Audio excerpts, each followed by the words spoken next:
Howdy, Immortalium here, and today I'm going to be reviewing Nadia, The Secret of Blue Water. Now, if you haven't heard of Nadia before, you'll find it very interesting to note that the series is directed by Hideaki Anno, as in the man who is best known for creating the Neon Genesis Evangelion franchise. However, he actually directed Nadia a few years before Neon Genesis Evangelion, and Nadia is in fact his first TV series that he directed, as well as the first TV series animated by his animation company Gainax. So Nadia has a very important place in anime history. But is it good? And that's what we're going to be discussing today. So let's get started. So what is the story of Nadia, The Secret of Blue Water? Nadia opens up in 1889 Paris, France, where the World's Fair is being held. And Jean and his uncle are going to submit a flying machine to the fair. However, he notices a girl riding a bicycle and becomes instantly infatuated. He goes after her and finds out that her name is Nadia and she's a circus performer. However, she's pursued by a woman called Grandis and her henchman Sanson and Hansen. They're after the blue jewel that is around her neck, and Jean helps her and her pet lion to escape via his flying machine. And that's how the story begins. So something to take note of is that Nadia is a very loose adaptation of Jules Verne's 20,000 Leagues Under the Sea. And eventually Jean and Nadia encounter Captain Nemo and the Nautilus from 20,000 Leagues Under the Sea. I have to say that there's a lot to like about this series. I think that the main characters are fantastic. Jean and Nadia are both very endearing in very different ways and play off really well off of each other. And as they continue to adventure, they encounter even more amazing characters, such as the characters from 20,000 Leagues Under the Sea and many other characters. I think that the way that the characters develop in this series is absolutely great.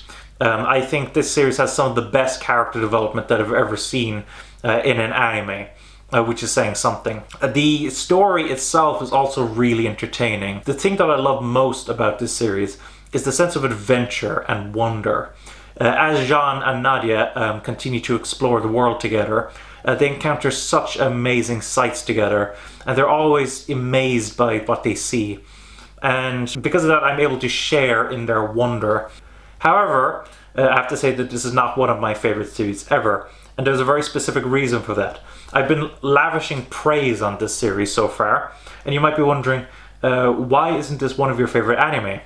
Well, all that comes down to a certain set of episodes in this.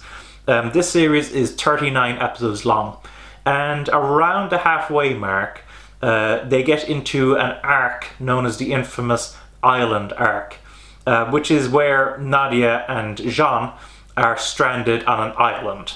And while they're on this island, there's very little story progression, practically no character development, and the series suddenly becomes very slapstick, quote-unquote comedic, because I didn't really find it funny, and very Looney Tunes-esque. I, and many others, think that this island arc, which is a bit of a misnomer because actually there is a little bit near the end that isn't actually set on this island, but it's absolutely dreadful and really hurts the quality of this series.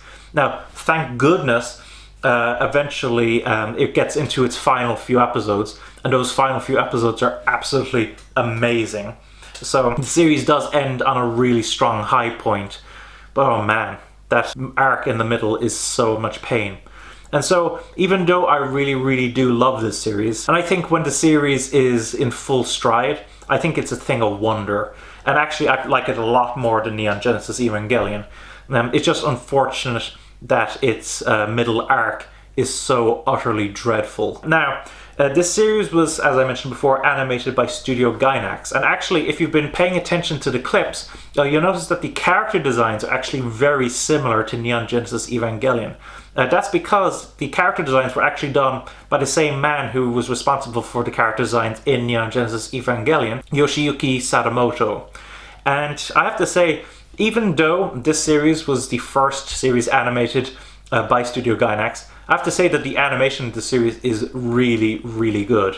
There's a lot of great sense of fluidity, a lot of great action. As I said, the character designs are fantastic. This series is an absolute visual treat to look at. However, it is interesting to note that when they get to that island arc that I spoke about before, the animation quality does actually take a dip. Almost as if Gainax themselves knew that these episodes weren't going to be particularly well received. However, besides those episodes, the animation quality in this series is very, very high, and I think it's an absolute visual treat. With regards to the soundtrack for this series is really, really beautiful. There's a lot of amazing music tracks, and I think that the music that is played for this series really helps you feel the wonder and awe that Jean and Nadia constantly feel throughout their journey. However, just like so many other aspects of this series, once they reach that island arc, the music becomes more goofy. Think Looney Tunes goofy. And admittedly, I'm not a fan of that music in this series.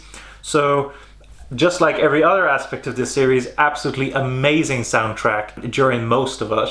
But for that island arc, not so good. Now, with regards to the voice cast, this series is available in both Japanese and English. And with regards to the Japanese voice cast, I think they do an excellent job. The voice actors for Jean and Nadia do an exceptional job of portraying their characters and endearing you to them. And everyone else is voiced absolutely beautifully as well. I do think that the Japanese voice cast does a brilliant job. And unlike so many other aspects of this series, even in the dreadful island arc, the voice cast is still doing their best job to help elevate the material. So I have to say that the voice cast overall, the Japanese voice cast, is excellent.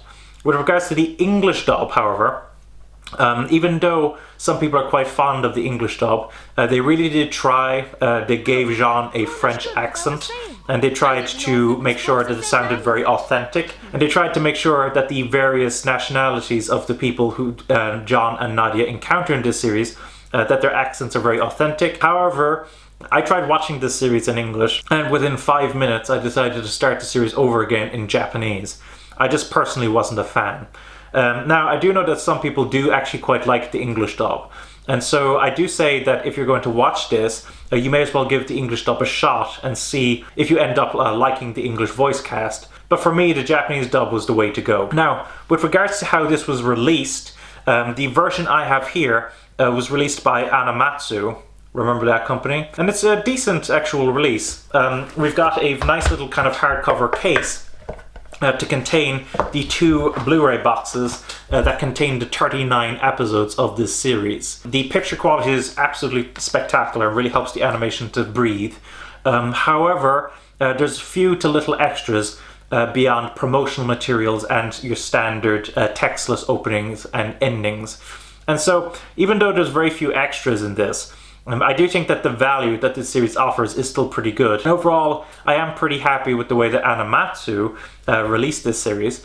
Sentai Filmworks released this series in the US, and as far as I'm aware, the on-disc contents are the same. I don't know if they have this rigid hard case for the American version, but overall, I do think that they did a pretty good job, even with the lack of extras. So overall, what are my thoughts on Nadia, The Secret of Blue Water? I think overall that it is an exceptional series, and one that I actually end up liking more than Hideaki Anno's later work. However, as I mentioned before, that island arc is absolutely dreadful, and it absolutely drags down the quality of this series, which is a shame, because if it wasn't for that arc, this series would probably be one of my favorite animes of all time. I think it's just that good. But even so, even with that dreadful arc, I still think that this series is well worth checking out, particularly if you're a fan of Hideaki Anno and Gainax, to be able to see where they came from when it comes to TV animation. And I still think that the story itself is excellent. The characters themselves are excellent, and I think it's a series that is well worth checking out, even with that island arc. So yeah, that's my review for Nadia, The Secret of Blue Water. Thanks for watching. Don't forget to comment, rate, subscribe, and bye-bye.